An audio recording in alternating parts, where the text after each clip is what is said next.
Ibu bapak, saudara-saudari yang terkasih, para romo, bruder, dan para suster yang dicintai Tuhan. Berjumpa lagi dengan program Api Karunia Tuhan yang mengulas kitab Mazmur. Dalam episode keempat, secara khusus kita akan diantar untuk mendalami kitab-kitab Mazmur pujian. Setelah pada episode sebelumnya, Bapak Kardinal menghantar kita pada sejarah dan jenis-jenis Mazmur.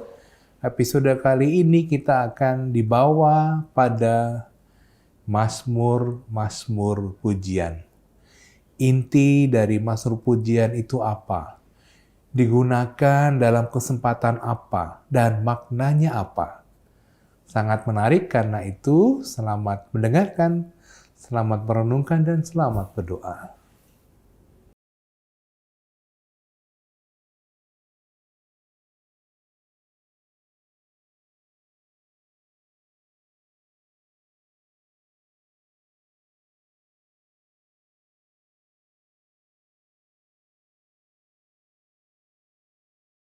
Saudaraku yang terkasih, pada percakapan kita yang terakhir, kita sudah mengakhiri pengantar umum mengenai kitab Mazmur.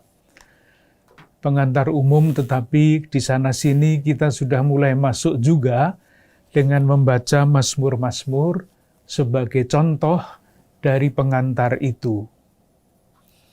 Dan yang terakhir kita bicarakan sebagai pengantar adalah sejarah kitab Mazmur. Mungkin kita ulang sebentar sebelum kita melanjutkan dengan bahan berikutnya. Kita semua tahu, saya kira wajar di setiap bangsa mempunyai pengalaman yang paling dasar sebagai bangsa. Kalau bangsa Indonesia ya tentu mulai dari depan kebangkitan nasional, Sumpah Pemuda, proklamasi kemerdekaan. Itu adalah tonggak-tonggak sejarah di dalam sejarah bangsa Indonesia. Dan dari ingatan akan sejarah itu muncul berbagai macam lirik lagu. Dari Garuda Pancasila, Satu Nusa Satu Bangsa, Rayuan Pulau Kelapa yang saya tahu, dan banyak yang lain. Demikian juga di lingkungan bangsa Israel, mereka mengalami satu peristiwa yang sangat menentukan. Dan kita sudah berulang membicarakan itu, yaitu pembebasan dari tanah perbudakan di Mesir, kemudian menyeberangi padang gurun, Gunung Sinai, menjadi pusat hidup di padang gurun karena di situ diikat perjanjian, masuk tanah terjanji dan selanjutnya. Nah, pengalaman seperti ini, seperti tadi saya katakan, berlaku untuk semua bangsa, berlaku juga untuk bangsa Israel. Pengalaman rohani seperti itu mendorong mereka untuk menciptakan lirik-lirik lagu yang berkaitan dengan pengalaman rohani itu.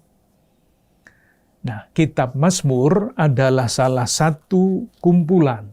Maksud saya kitab Mazmur yang kita punya sekarang ini adalah salah satu kumpulan dari sekian banyak lirik lagu yang berasal dari kumpulan-kumpulan yang lebih kecil, dan kemudian diseleksi menjadi satu kitab yang berisi 150 Mazmur ini.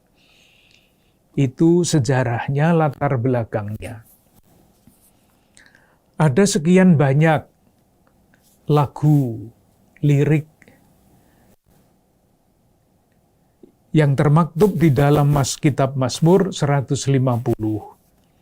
Ada yang tersebar di dalam seluruh perjanjian lama dan perjanjian baru, ada juga sebagian yang tidak sampai diterima sebagai kitab suci. Sama, seperti halnya ada banyak tulisan dari zaman waktu itu yang tidak diterima sebagai kitab suci. Demikian juga mazmur-mazmur yang jumlahnya banyak, itu tidak semua diterima sebagai bagian dari sabda Tuhan, dari kitab suci. Tentu ada otoritas yang memastikan itu, dan di dalam Perjanjian Lama kita semua masih ingat ketika pusat hidup bangsa Israel di Kenisah selesai dengan hancurnya bait suci, mereka pindah membangun pusat teologi, katakanlah, di kota Yamnia, dan di situ otoritas Yahudi itu antara lain menentukan kanon kitab suci, termasuk kitab Mazmur. Mengenai pengarang, tidak semua jelas. Meskipun ada judul Mazmur Daud dan sebagainya, kemungkinan besar bukan Daud yang mengarang. Tetapi ada macam-macam kumpulan tergantung dari dari kepentingan lirik lagu itu diciptakan. Mirip-mirip dengan yang ada kita sekarang, ada puji syukur, lagu-lagunya beda-beda. Ada madah bakti, lagunya lain-lain lagi. Kalau di wilayah Indonesia bagian timur, ada buku nyanyian lain lagi. Nah, pengarang kitab Mazmur atau bukan pengarang, pengumpul Mazmur-Mazmur yang sekarang menjadi 150 Mazmur itu, mengutip dari kumpulan-kumpulan yang lebih kecil seperti itu. Waktunya kapan dikumpulkan tidak jelas, waktunya kapan dikarang juga agak sulit untuk dipastikan. Waktu itu kita mengambil salah satu contoh Mazmur yang kemungkinan sangat besar dikarang pada zaman pembuangan di Babilonia, yaitu Mazmur 137. Mazmur ini sangat indah, nyanyian yang dikarang, lagu modern yang dikarang atas dasar Mazmur ini juga sangat menarik untuk diputar. Di tepi sungai-sungai Babel, di sanalah kita duduk sambil menangis apabila kita mengingat Sion. Silahkan membayangkan orang buangan di tempat pembuangan mengenang kota, ibu kota, tanah air mereka. Pasti sangat sedih.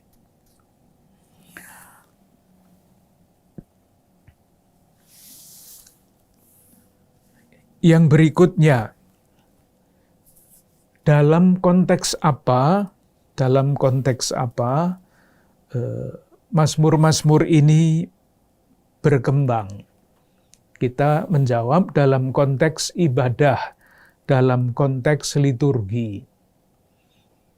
Ceritanya bagaimana? Kita semua tahu Salomo itu membangun kenisah di Yerusalem. Sebelumnya belum ada kenisah seperti itu. Nah, ketika kenisah untuk seluruh bangsa itu dibangun dan orang beribadah di situ, pasti ibadahnya semakin lama semakin tertata, pasti.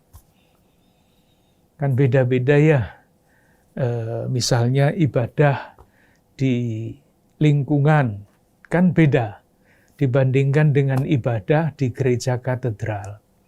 Di gereja katedral harapannya ibadah itu semakin teratur, dalam arti ada bacaannya, ada lagu pembukaannya, ada penyanyinya, dan sebagainya.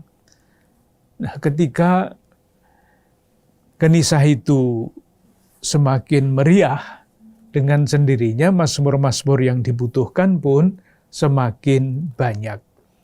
Itulah konteks di mana mazmur-mazmur itu dikarang, kemudian dinyanyikan, ada pengarang-pengarang lagunya, dan dipilih dari antara sekian banyak itu kemudian menjadi kumpulan kitab Mazmur. Nah, nanti kalau membaca judul-judul di dalam kitab Mazmur kita, ada yang namanya kumpulan Mazmur Asaf. Itu satu kumpulan tersendiri dari Mazmur 73 sampai 83.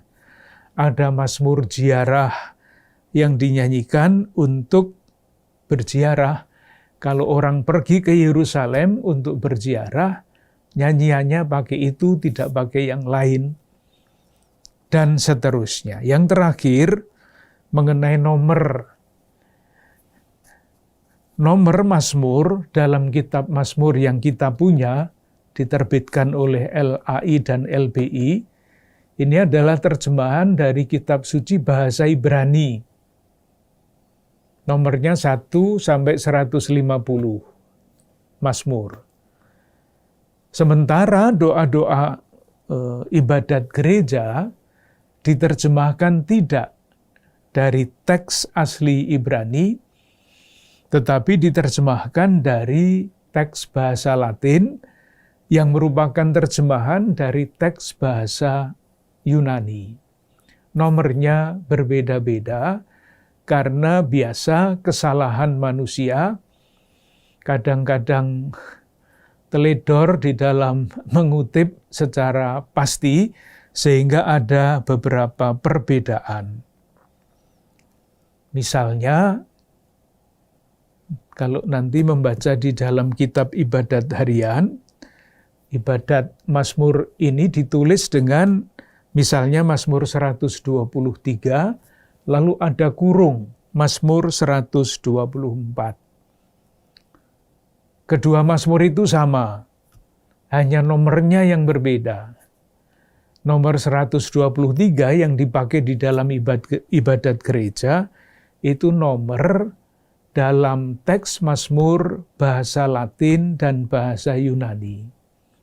Sementara nomor 124 itu adalah nomor dari kitab Mazmur dalam bahasa Ibrani. Yang terakhir kita sampai di situ. Sekarang kita maju ke bahan yang baru. Ketika kita berbicara mengenai pengantar dalam pengantar, polanya begini. Umat Allah mengalami siapakah Allah itu. Allah penebus, Allah penderma, Allah pencipta, Allah penyelenggara. Ketika mengalami kebaikan Allah yang rumusannya kasih setianya tanpa batas, ada reaksi spontan dari umat yang percaya dari bangsa Israel. Reaksi spontan itu ada dua, yaitu pujian kalau semuanya berjalan baik. Dan yang kedua, keluhan kalau tidak semua berjalan baik. Maksud saya begini, kalau orang percaya bahwa kasih dan kesetiaan Allah itu tanpa batas, harapannya semuanya damai dan sejahtera. Semuanya sehat, tidak ada yang sakit, tidak ada yang kekurangan, tidak ada perang. Maka orang memuji. Tetapi nyatanya tidak selalu seperti itu. Ada perang, ada konflik, ada kalah perang, ada sakit, ada difitnah, dan sebagainya. Nah, ketika keadaannya seperti itu, orang yang percaya, orang yang tidak percaya tidak melakukan ini, orang yang percaya mengeluh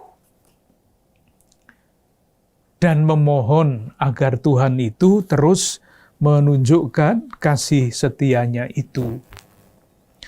Nah, itulah yang akan kita kita pelajari satu persatu. Ada pengantar umum, lalu ada contoh setiap kali seperti itu. Nah, sekarang kita melihat Mazmur Pujian. Seperti sudah kita bicarakan, Mazmur Pujian seperti Mazmur-Mazmur lainnya berasal dari lingkungan ibadah. Ibadah mana? Ibadah di Kenisah. Ibadah di Kenisah yang mana? Ada macam-macam. Ada ibadah pada hari-hari biasa, ada ibadah syukur, nanti akan kita lihat Mazmur-Mazmur syukur.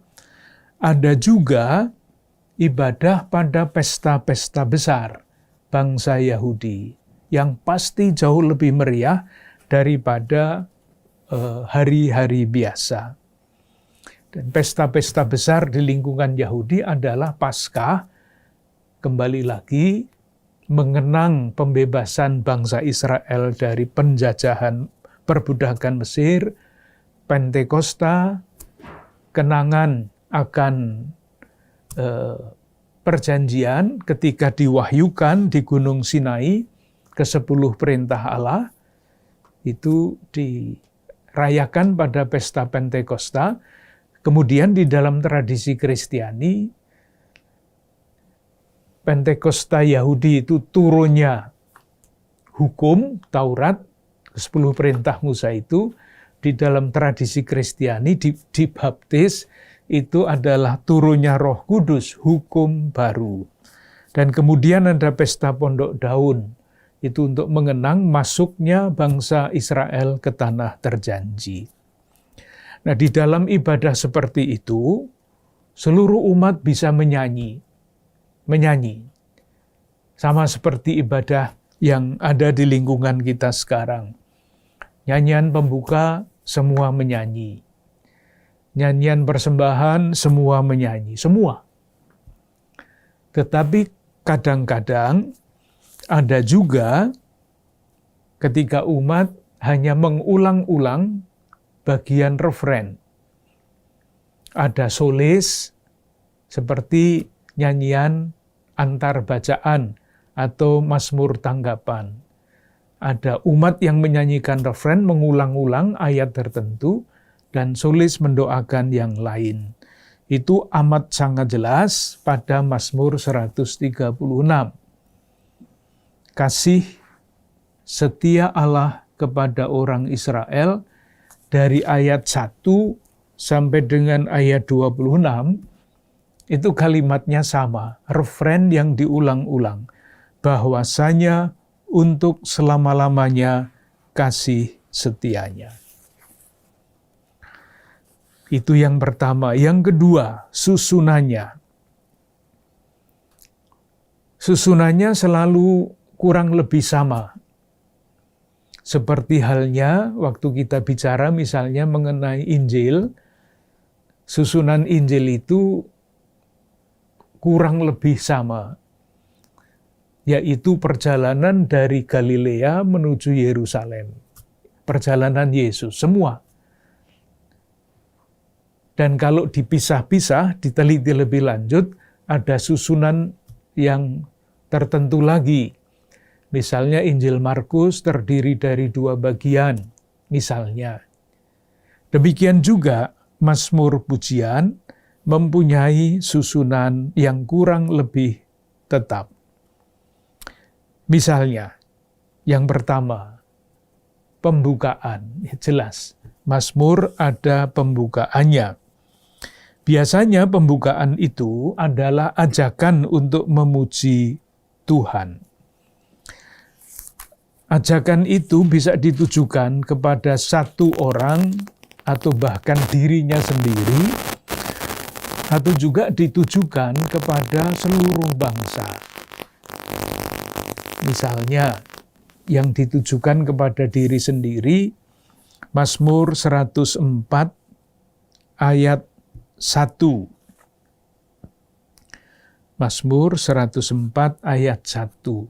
Pujilah Tuhan, hai jiwaku. Jadi yang diundang untuk memuji Tuhan, jiwaku. Jadi seorang pendoa mendorong dirinya untuk memuji Tuhan. Ada juga yang diajak itu seluruh bangsa. Misalnya Mazmur 105 ayat 1 diteruskan ke ayat 6. Ayat 1 terus ke ayat 6. Pada ayat 1 belum disebut siapa yang diajak bersyukur itu. Bersyukurlah, Mazmur 105 ayat 1, bersyukurlah kepada Tuhan, serukanlah namanya, perkenalkanlah perbuatannya di antara bangsa-bangsa. Siapa yang diajak? Ayat 6. Hai anak cucu Abraham hambanya, hai anak-anak Yakub orang-orang pilihannya. Yang diajak semua keturunan Yakub. Bagian pokok dari Mazmur sesudah pembukaan itu disambung dengan dua kata yang kadang-kadang berbeda.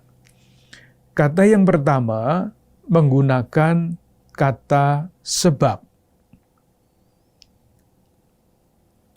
Misalnya Mazmur 135, jadi kalau nanti ketemu berdoa Mazmur, mulai dengan sebab itu artinya kita masuk ke dalam inti dari Mazmur itu. Mazmur 135 ayat 4. Ayat 1 mulai dengan haleluya, pujilah nama Tuhan, pujilah hai hamba-hamba Tuhan, dan selanjutnya ayat 4 mulai dengan sebab. Itu artinya kita masuk ke bagian inti. Apa yang mau dipuji atau siapa yang mau dipuji?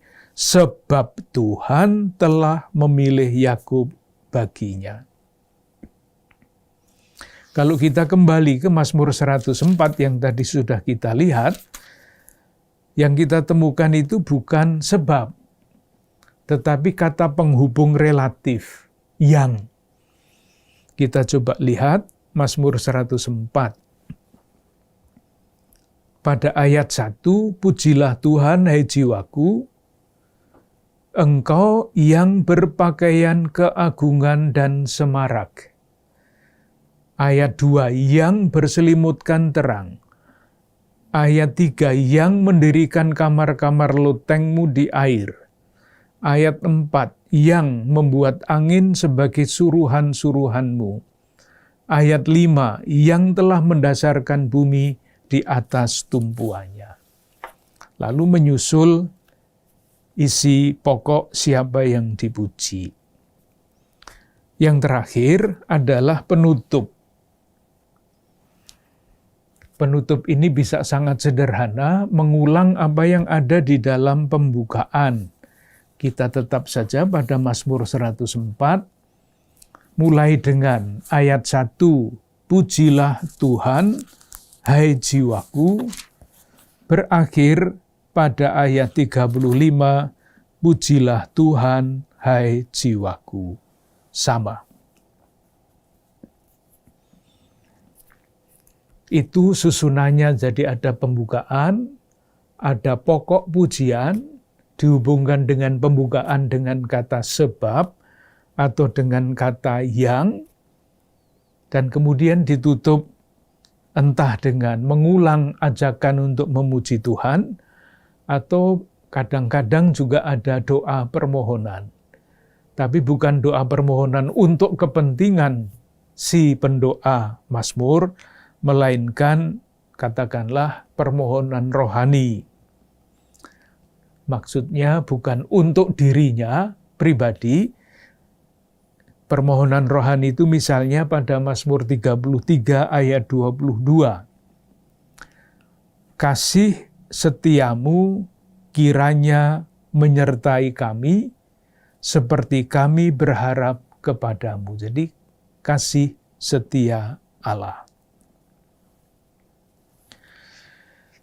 Itu mengenai susunan.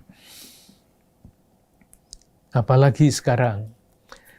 Mengenai isinya apa? Jadi sesudah susunan sudah disinggung-singgung isi-isinya seperti apa. Sekarang lebih terinci lagi. Ada beberapa langkah. Secara umum, objek dari Mazmur Pujian adalah Allah, sifat-sifat, dan karyanya. Itu yang dipuji, sifat-sifat Allah dan karya-karyanya.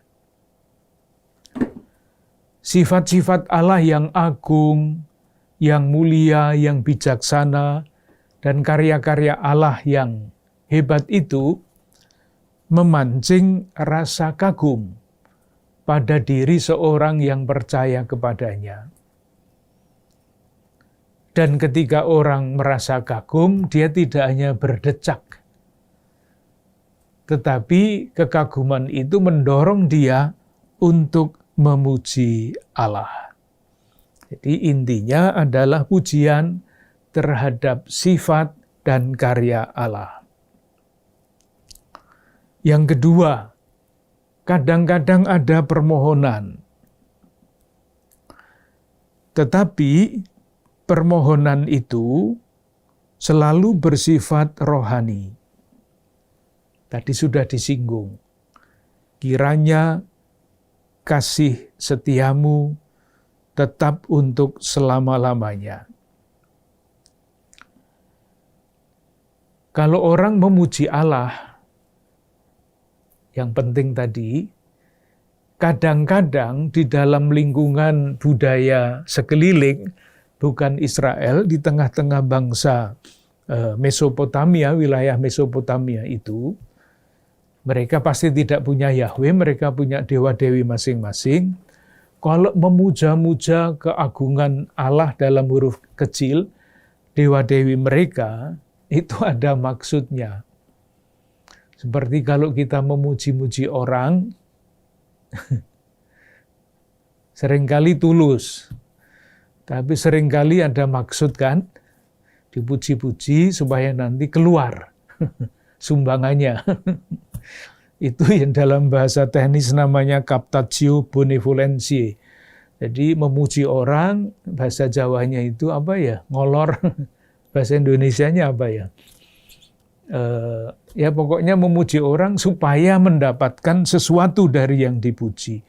Umat Israel tidak pernah memuji-muji Allah untuk mendapatkan sesuatu dari Allah.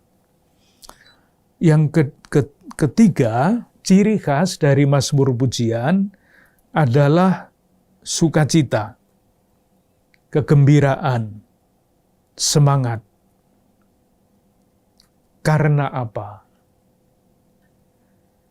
Karena memuji Allah adalah suatu karunia yang istimewa. Apa yang dimaksud dengan itu? Kita coba lihat beberapa mazmur ini. Alasannya begini. Ketika orang masih hidup, dia bisa memuji Allah. Tetapi ketika dia sudah tidak hidup lagi, gambaran waktu itu ya, orang itu masuk ke dalam lubang maut yang namanya Sheol. Di situ dia berbaring. Kan orang dikubur kan tiduran ya, tidak berdiri. Nah ketika orang berbaring, itu tidak bisa memuji Tuhan, karena memuji Tuhan itu harus berdiri.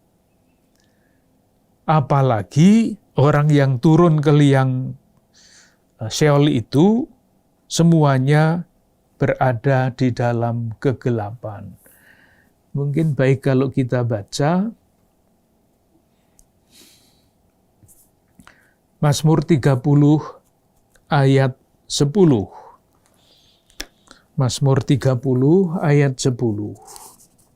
Nanti akan kita pelajari secara lebih rinci. Tapi sekarang hanya ini.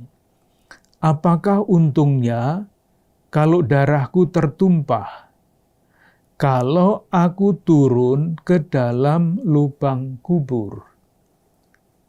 Lalu dikatakan pada frase berikutnya, dapatkah debu bersyukur kepadamu dan memberitakan kesetiaanmu?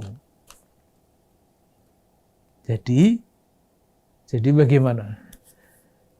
Intinya yang mau dikatakan adalah memuji Tuhan itu adalah karunia istimewa. Jadi bukan kewajiban. Memuji Tuhan adalah karunia istimewa bagi orang yang hidup. Jadi selagi masih hidup, pujilah Tuhan. Cara berpikirnya seperti itu. Karena apa? Karena nanti kalau sudah mati, tidak bisa lagi memuji Tuhan. Kita lihat satu Mazmur lagi. Mazmur 88, ayat 11 sampai 13. Untuk ilustrasi bahwa memuji Tuhan adalah karunia. Apakah kau lakukan keajaiban bagi orang-orang mati? Masakan arwah bangkit untuk bersyukur kepadamu. Masakan arwah bangkit untuk bersyukur kepadamu. Tidak mungkin. Dapatkah kasih-Mu diberitakan di dalam kubur dan kesetiaan-Mu di tempat kebinasaan?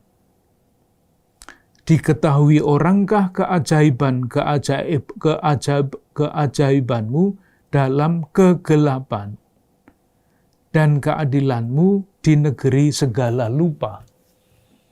Jadi itu deskripsi mengenai tempat orang yang meninggal.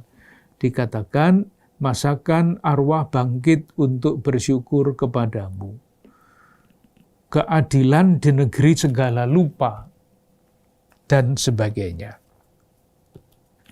Dengan kata lain, pesan yang bagi kita mungkin baik untuk direnungkan lebih jauh adalah ini.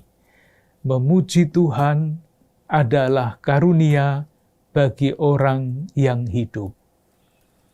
Oleh karena itu, selagi masih hidup, hidup itu mempunyai watak memuji Tuhan. Berikutnya, Tuhan yang macam mana yang dipuji itu?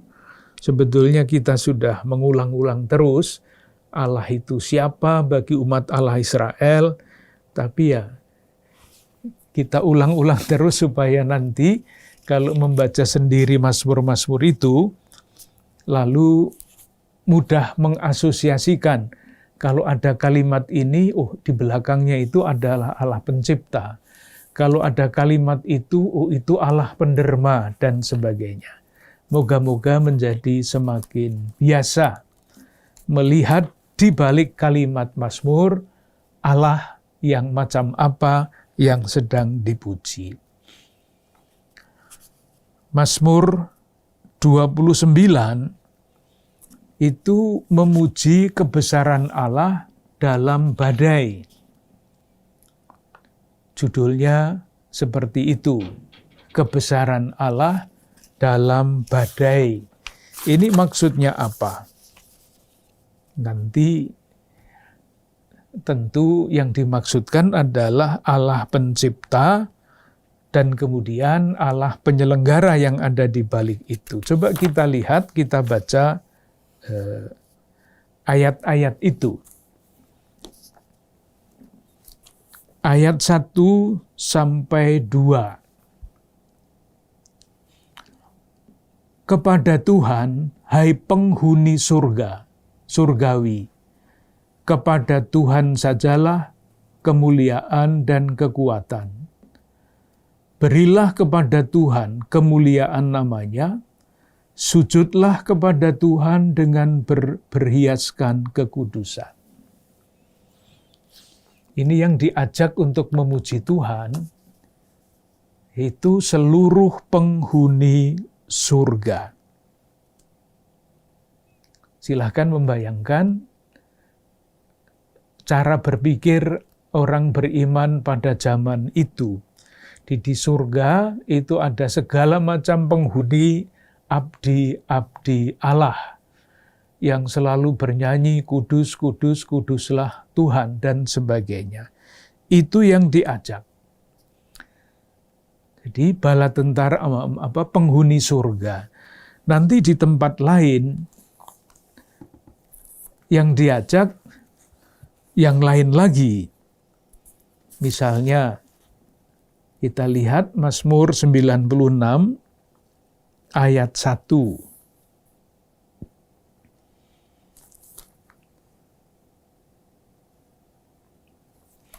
Dikatakan begini, nyanyikanlah nyanyian baru bagi Tuhan, menyanyilah bagi Tuhan hai segenap bumi. Jadi tadi surga, penghuni surga yang diajak memuji Tuhan, pada Mazmur 96 yang diajak adalah hai segenap bumi, alam ciptaan. Siapa lagi yang diajak memuji Tuhan? Mazmur 96 ayat 7 sampai 9. Kepada Tuhan, hai suku-suku bangsa. Yang diajak memuji Tuhan, suku-suku bangsa.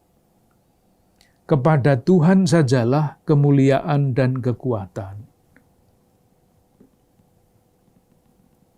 Iya, masih pada ayat 9, diulang lagi, sujudlah menyembah kepada Tuhan dengan berhiaskan kekudusan, gemetarlah di hadapannya, hai segenap bumi. Jadi yang diajak memuji Tuhan macam-macam. Surga, bumi, makhluk, manusia. Tadi kita membaca Mazmur 29 ya. Sekarang kita lihat ayat 3 sampai dengan ayat 9.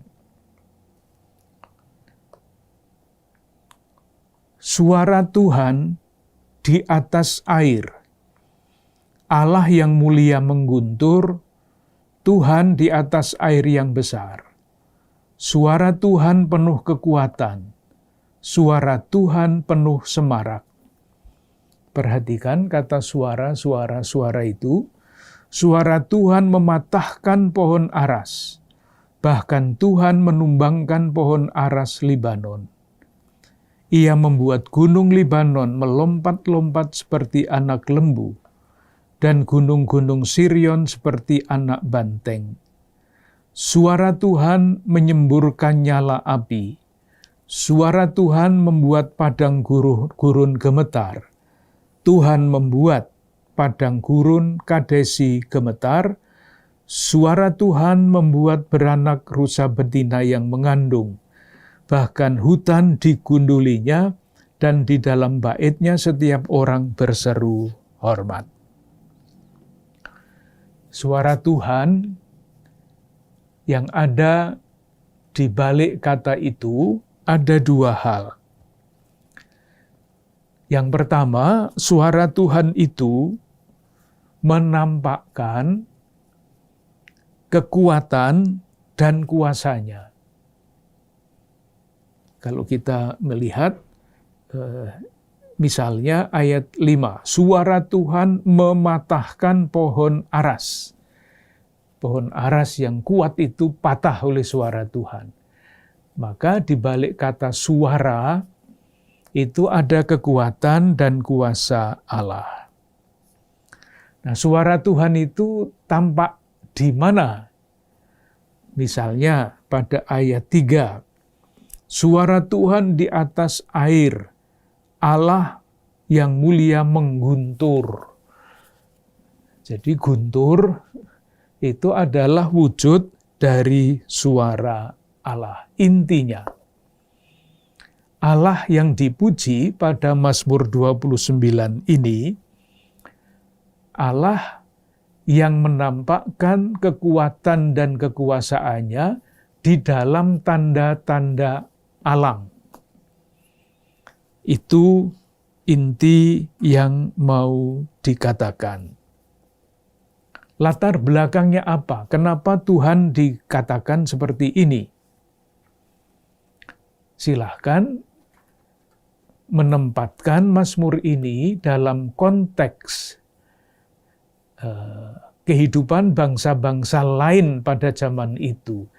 Yang hidup pada zaman itu bukan hanya bangsa Israel yang beriman kepada Yahweh, tetapi bangsa Israel itu hidup di lingkungan bangsa-bangsa lain yang percaya kepada dewa-dewi. Nama yang sudah biasa kita dengar adalah Baal. Nah, dengan mengatakan ini, dengan menyampaikan mazmur pujian kepada Allah, Sang Penguasa alam, secara implisit mau dikatakan bahwa Allah Yahweh, Tuhan Allah Israel itu jauh lebih kuat, jauh lebih berkuasa dibandingkan Baal-Baal yang dipercaya oleh bangsa-bangsa di sekitarnya. Kira-kira seperti itu. Ayat 9 dan 10 sekali lagi. Suara Tuhan membuat beranak rusa betina yang mengandung, bahkan hutan digundulinya. Tadi sudah kita baca ayat 10. Tuhan bersemayam di atas air bah. Tuhan bersemayam sebagai Raja untuk selama-lamanya. Tuhan kiranya memberikan kekuatan kepada umat-Nya. Tuhan kiranya memberkati umat-Nya dengan sejahtera. Itu gambarannya. Bagaimana ini? Tuhan bersemayam di atas air bah. Nah, mesti ingat kosmologi yang umum berlaku pada waktu itu. Jadi kira-kira lapisannya begini, di atas itu ada tahta Allah, ada penutup langit, di atas langit itu kerajaan surgawi, kemudian ada langit, ada bumi, dan di bawah bumi itu namanya Seol. Nah, kalau dikatakan Tuhan bersemayam di atas air bah, itu berpikirnya begini, kan ada langit. Orang pada zaman itu kan tidak berpikir bahwa hujan itu turun karena macam-macam gejala alamilah. Pada zaman itu, kalau ada hujan, itu artinya Tuhan membuka pintu-pintu langit. Nah, sekarang tak terpikirkan lagi kalau pintu langit dibuka itu seperti apa. Kita mesti mencoba memahami cara berpikir orang-orang pada waktu itu. Nah, ketika pintu air, ketika Allah itu marah karena umat-Nya tidak setia, maka Tuhan membuka pintu air di langit itu besar-besar. Sehingga datanglah air bah. Dan Tuhan bersemayam di atas air bah itu. Dalam bahasa yang tidak mudah dipahami oleh kita sekarang, yang mau dikatakan adalah bahwa Tuhan itu adalah Raja semesta alam. Dan ketika pengakuan itu diucapkan, lalu Mazmur diakhiri dengan ayat 11, permohonan. Tuhan kiranya memberikan kekuatan kepada umat-Nya, Tuhan kiranya memberkati umat-Nya dengan sejahtera. Mazmur pujian selesai. Itu pujian kepada Allah pencipta, pencipta alam semesta, Raja alam semesta. Yang berikutnya, Yahweh penebus Israel. Yahweh penebus Israel. Kita masih ingat urut-urutan kembali lagi. Pertama-tama yang dialami adalah Yahweh penebus. Kemudian Yahweh penderma yang memberikan tanah terjanji kepada mereka. Baru kemudian Yahweh pencipta. Dan ketika itu kurang lebih lengkap, disempurnakan dengan Yahweh sang penyelenggara. Itulah yang disebut Allah penebus Israel. Mungkin baik kalau kita lihat salah satu contoh yang tadi itu kan Allah pencipta ya. Pujian kepada Allah pencipta. Mazmur 29. Sekarang kita lihat Mazmur pujian terhadap Allah penebus. Kita ambil Mazmur 147. Mazmur 147 ada 20 ayat. Diberi judul di dalam teks kita, Kekuasaan dan Kemurahan Tuhan. Ketika kita omong tentang penebus, itu jangkauannya, cakupannya adalah Eksodus, keluaran dari Mesir, apalagi masuk ke tanah terjanji, pembuangan, bebas dari pembuangan di tanah Babel. Ini campur-campur. Mazmur 147. Ayat 2 sampai 3.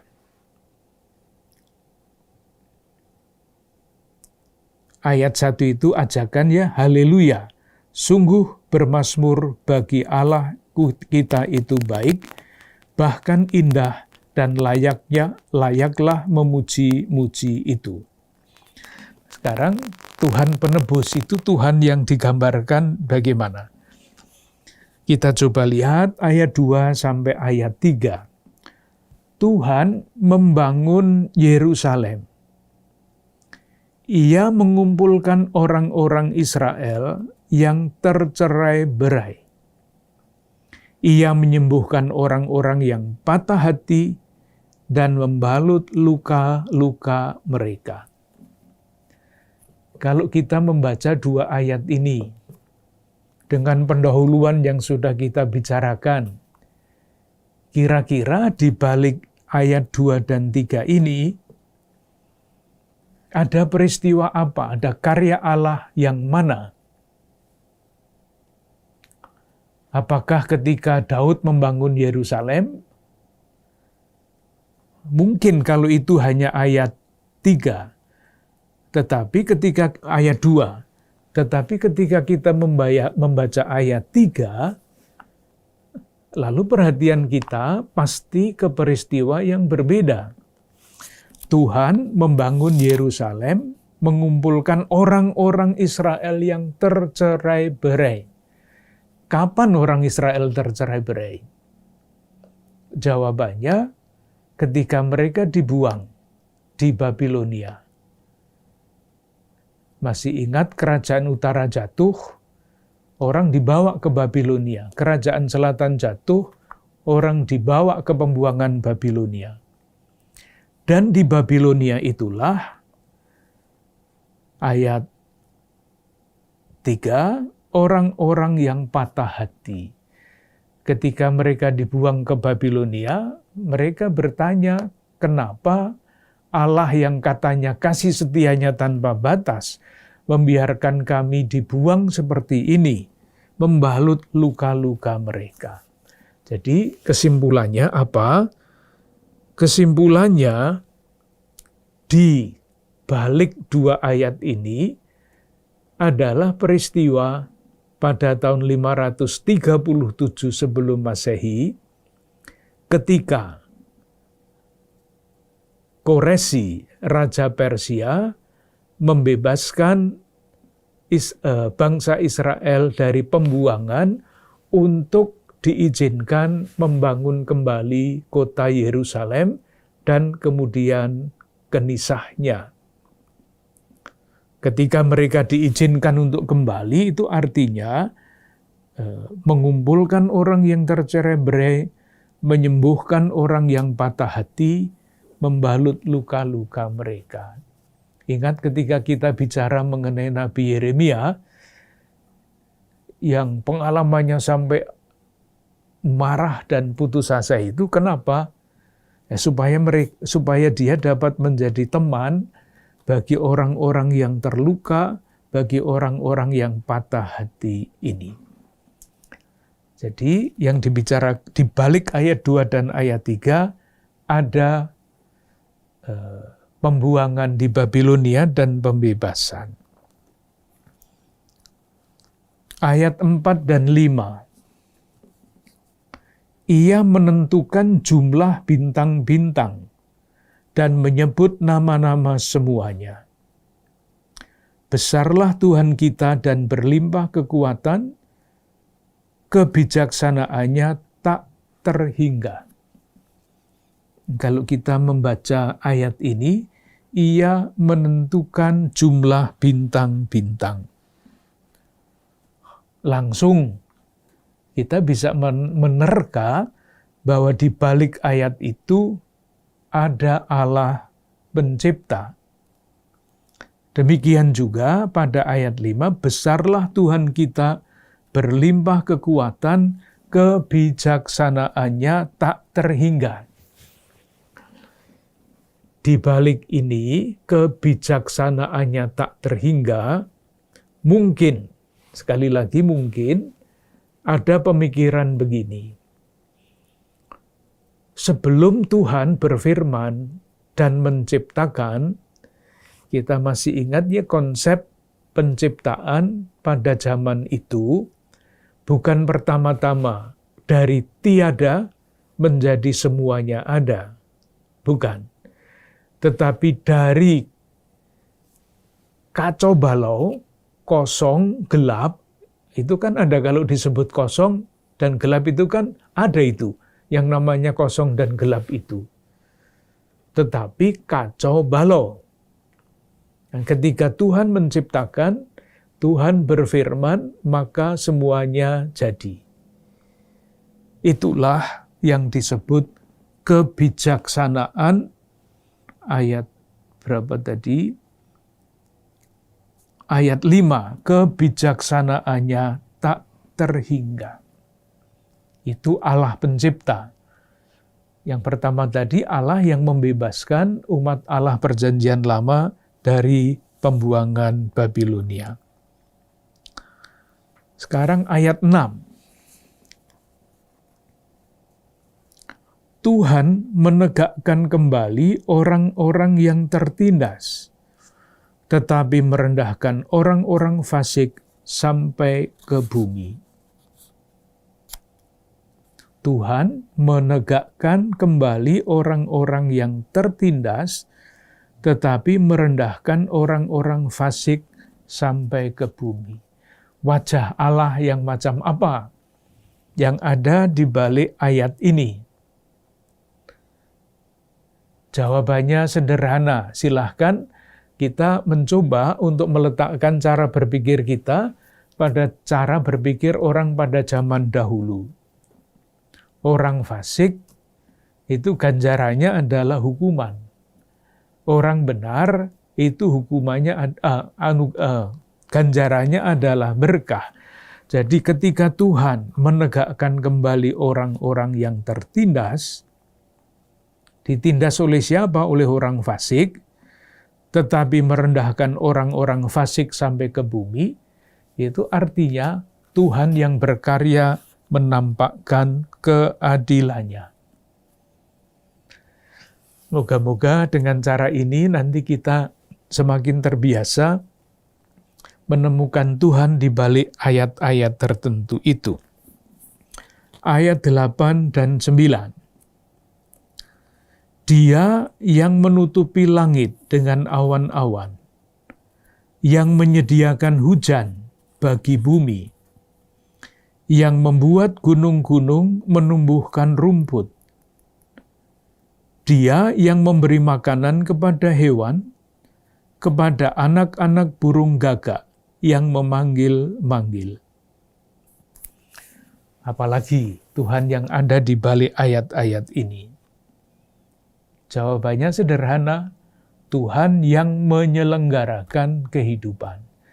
Jadi wajah Allah bermacam-macam, kadang-kadang diikatkan dengan satu peristiwa, kadang-kadang secara umum disebutkan.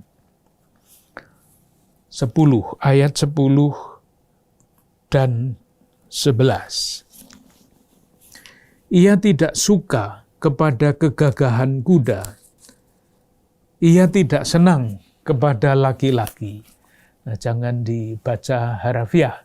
Ini diskriminasi lagi nanti kalau dibaca lurus-lurus. Tuhan senang kepada orang-orang yang takut akan Dia, kepada orang-orang yang berharap akan kasih karunia-Nya.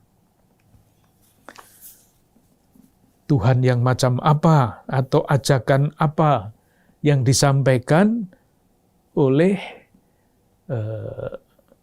pendoa Mazmur dengan menyampaikan sifat Tuhan yang seperti ini. Yang mau disampaikan adalah yang mau diajakkan kepada pendoa, kepada umat yang mengikuti ibadah dengan Mazmur ini, ialah supaya orang tidak percaya kepada kekuatan manusia. Itu saja intinya. Tidak suka kepada kegagahan kuda. Tidak senang kepada laki-laki.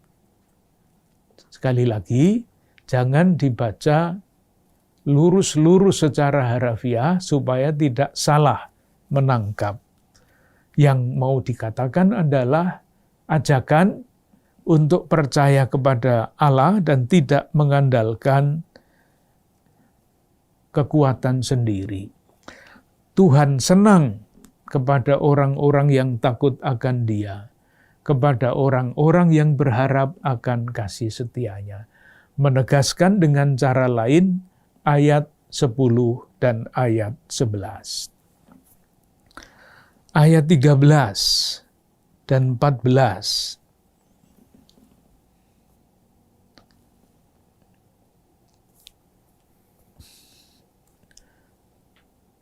Ayat 12. Megahkanlah Tuhan, hai Yerusalem, pujilah Allahmu, hai Sion.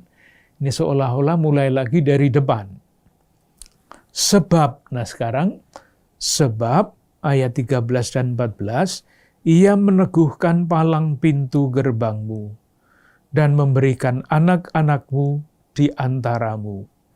Ia memberikan kesejahteraan kepada daerahmu dan mengenyangkan engkau dengan gandum yang terbaik. Ini Allah yang mana? Allah yang menjaga dan menyelenggarakan. Jadi misalnya meneguhkan palang pintu gerbang. Silahkan membayangkan pada zaman itu kota dikelilingi dengan benteng. Dan benteng yang mengitari kota itu pasti ada pintunya. Nah, kalau pintunya dikuatkan palangnya, itu artinya akan ada damai di dalam, aman, bebas dari ancaman musuh, memberikan kesejahteraan. Kalau jadi Allah yang dipuji di sini, yang dimegahkan, pujilah Allahmu hai Sion, adalah Allah penjaga yang menganugerahkan damai sejahtera. Berikutnya ayat 14, ayat 15. Ayat 15 sampai 18. Ia menyampaikan perintahnya ke bumi, dengan segera firman-Nya berlari. Ia menurunkan salju seperti bulu domba, menghamburkan embun beku seperti abu. Ia melemparkan air batu seperti pecahan-pecahan. Siapakah yang tahan berdiri menghadapi dinginnya? Ia menyampaikan semua firman-Nya lalu mencairkan semuanya. Ia meniupkan anginnya maka air mengalir. Yang mau dikatakan apa? Ya, bumi itu taat kepada Tuhan. Kalau kita mungkin kalau seandainya hanya berpikir air mengalir, ya biasa kan air mengalir dari atas ke bawah itu.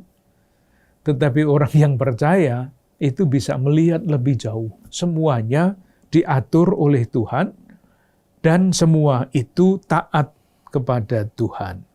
ayat 19 sampai 20. Ia memberitakan firman-Nya kepada Yakub, ketetapan-ketetapannya dan hukum-hukumnya kepada Israel. Jadi begini, pada ayat 15 sampai 19 diceritakan, dikatakan semua unsur alam taat kepada Tuhan. Semua. Salju, air, gunung, apapun, taat. Lalu pada ayat 19, pendoa Mazmur ini tidak menggambarkan ketaatan unsur-unsur alam itu, tetapi yang digambarkan adalah Yakub.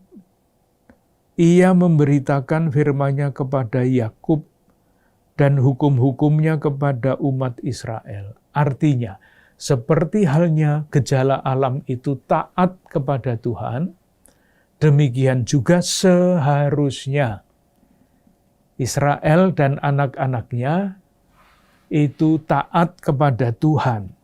Cara taatnya bagaimana? Lah itu sudah ada ketetapan-ketetapan, sudah ada hukum-hukum yang diberikan kepada mereka. Lalu ayat 20 terakhir, ia tidak berbuat demikian kepada segala bangsa dan hukum-hukumnya tidak mereka kenal. Jadi ketetapan-ketetapan itu hanya diberikan kepada Israel. Nah ini kesimpulannya ada dua. Kesimpulan pertama, yang salah, maaf kalau saya mengatakan itu, karena menjadi umat terpilih, lalu merasa lebih daripada yang lain. Bisa dibayangkan ya, merasa benar sendiri. Yang kedua, lah ini harapannya, karena diberi anugerah-anugerah semacam itu secara istimewa, tanggung jawabnya adalah menggunakan yang istimewa itu untuk kebaikan bersama. Jadi kalau bangsa Israel ini bangsa terpilih, bangsa yang unggul, bangsa yang mulia, sekarang kita mempunyai istilah kemuliaan itu mewajibkan. Maksudnya status istimewa itu membawa implikasi moral tanggung jawab untuk menggunakan kebaikan keunggulan itu untuk kepentingan bersama. Itu Mazmur pujian. Objeknya seperti itu. Nanti kita lanjutkan dalam percakapan berikut, ya, membaca Mazmur yang pendek, yang panjang, harapannya sama, supaya ketika kita membaca Mazmur, kita dapat merasakan, oh, di balik kalimat-kalimat ini ada peristiwa. Di balik peristiwa-peristiwa itu ada Allah yang diimani. Sampai percakapan yang akan datang. Terima kasih.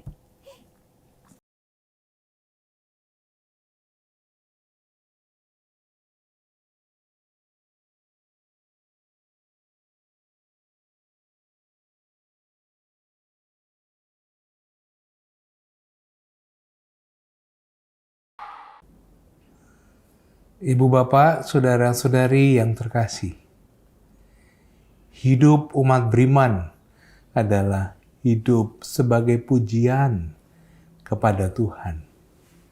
Dari pengalaman pemazmur kita dapat belajar bagaimana pujian itu menjadi ungkapan otentik dari seorang beriman. Pada episode mendatang masih akan diulas pelbagai bentuk jenis mazmur, dan cukup untuk hari ini. Semoga ini mendorong kita menjadikan hidup kita sebagai pujian pada Tuhan, agar sesama juga dapat memuji dan memuliakan Tuhan Sang Maha Rahim. Kita mohon berkat Tuhan. Allah yang Maha Kasih mencurahkan kepada saudara-saudari, keluarga, dan komunitas perlindungan, bimbingan, dan berkat-Nya yang Maha Kuasa, Bapa, Putra, dan Roh Kudus. Amin. Sampai jumpa. Terima kasih.